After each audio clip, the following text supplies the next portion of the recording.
while the deal raises fees, so that would be arguably taxes in the sense, fee, tax, however you want to put it.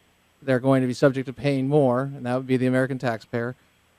And the idea it grants Harry Reid the authority to send a tax increase to the House with a bare majority rather than the 60-vote threshold. And that is something, again, that critics of the legislation are pointing out. But what I gather is, hey, the House is not going, yeah, he can do that, but the House is not going to vote for tax increases. Democrats have a hard time voting for that before an election, much less in a time where there's not an election. Right, and Republicans, too, in the House are just not going to pass a tax increase. If you'll remember, this is the same procedure that was used to pass President Bush's tax cut back in 2001, the reconciliation procedure, so that they could do it with less than 60 votes. They passed a budget in both houses, and then they passed the reconciliation bill, which cut taxes over a 10-year window. So it's really just the same as that. I wouldn't view that as one of the big problems with the bill, because that's a feature of any budget.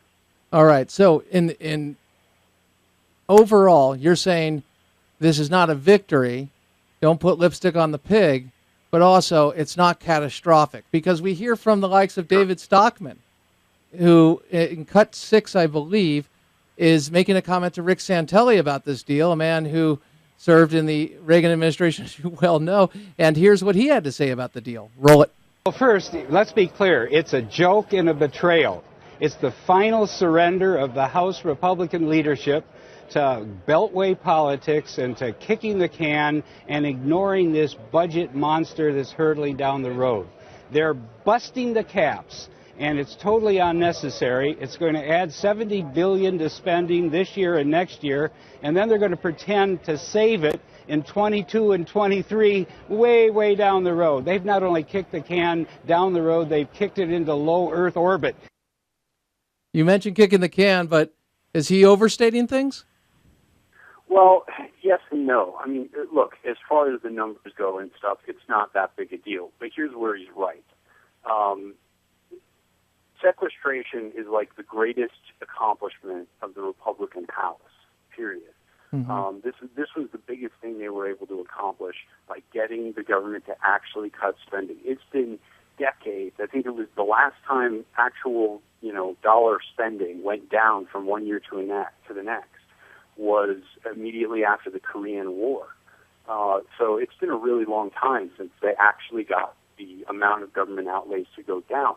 So why would you trade that away for something that's so suboptimal when, really what they should have done and what would work better would be to do what the Democrats were demanding back in October, just pass a clean CR through the end of next year and, be done with it then. I think that's a much better approach. Unfortunately, now we're going to trade a little bit at the margins. What they're doing is they're eroding their future negotiating power.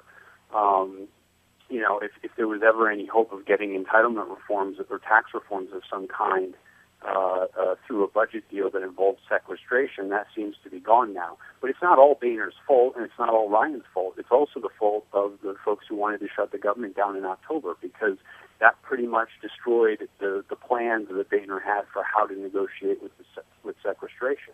And the strategy there, and we talked about this, and you were kind enough to lend a good deal of your time to us at the crisis point of what we were trying to understand what would happen and detailing that.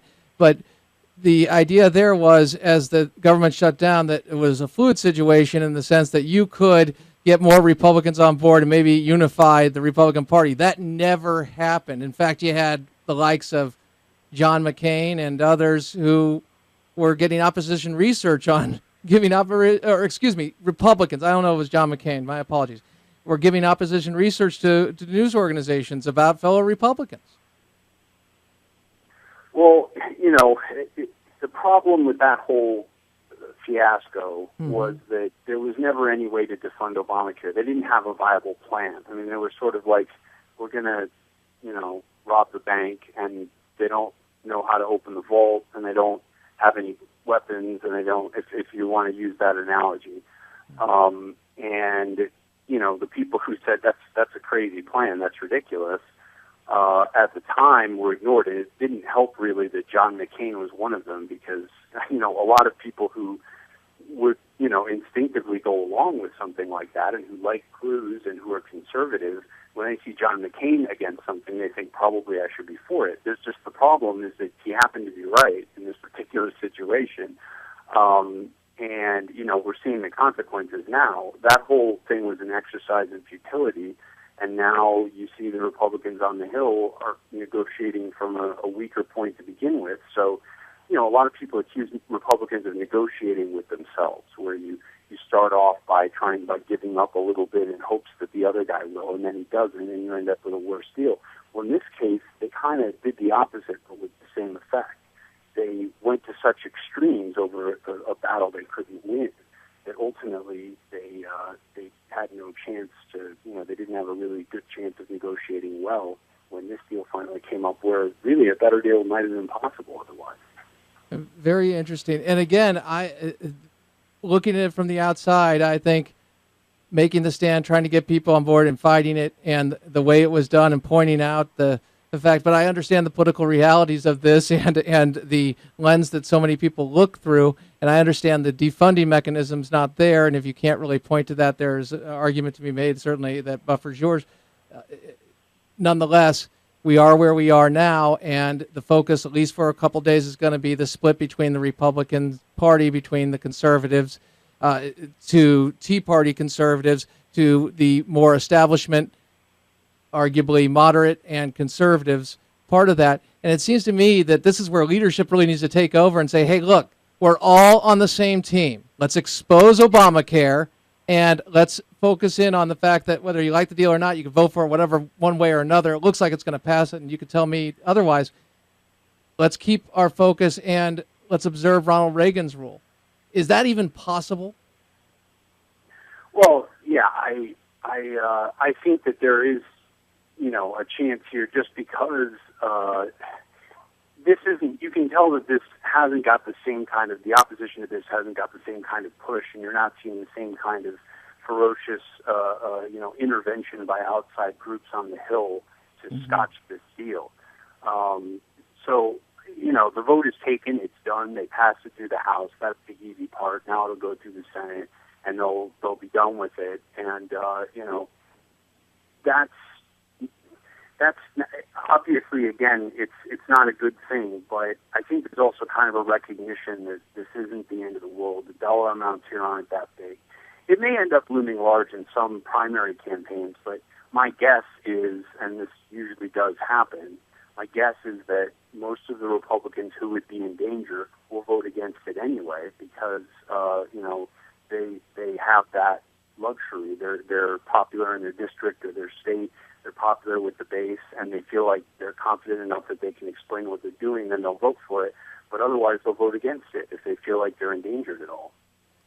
David Freddoso, editor, Conservative Intelligence Briefing, Washington Examiner columnist. You've got a great team over there, by the way. I mean, wow, all-stars. Tim Carney, you, Con Carroll, New York Times bestselling author. It is great to be with you. Thank you for taking the time, and I'll be hollering at you for more information and more appearances, but have a great night. Thanks, David. Hey, thanks so much, Crane. Take care. All right, so the view in the way things are lining up, last night, I talked about the fact that this was based on, in essence, politics and keeping the focus on, not really substance, because at the margins, nonetheless, the flare-up, as we've seen with John Boehner, I thought that goes against what he is trying to ostensibly do. Will it last? Will it continue? I think when you buy into a false narrative, this is Crane Durham speaking, which is the extremist of the Tea Party, the people that wanted to shut down government, and the people that supported Cruz's filibuster in the spirit of it, which I did. I thought it was the right thing. I think you got to put it on the line and attempt to make the case. And I was just hoping for people to recognize, hey, they're all on the same team. And if you don't get unified and expose what Obama president was doing during that crisis, I mean, the behavior was part of what he's done in the past, in the sense of punishing Americans on the altar of politics and then expecting the press, which they did, along with some Republicans, by buying into it, carrying the water for them. It's just terribly unfortunate. Nonetheless, a very informed perspective and knowledgeable perspective from David Freddoso.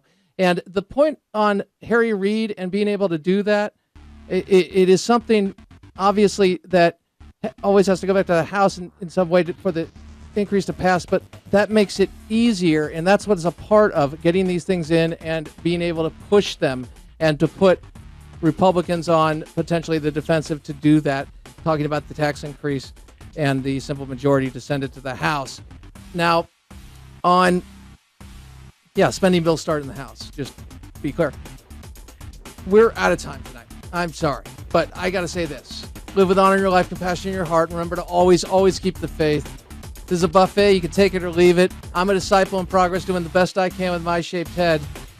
And I want you to know and remind you that God knows you. God loves you. He created you. You have a purpose, and He has a plan for you. You have a great night, and we'll see you tomorrow night. Check out the Facebook page for more AFR Talk.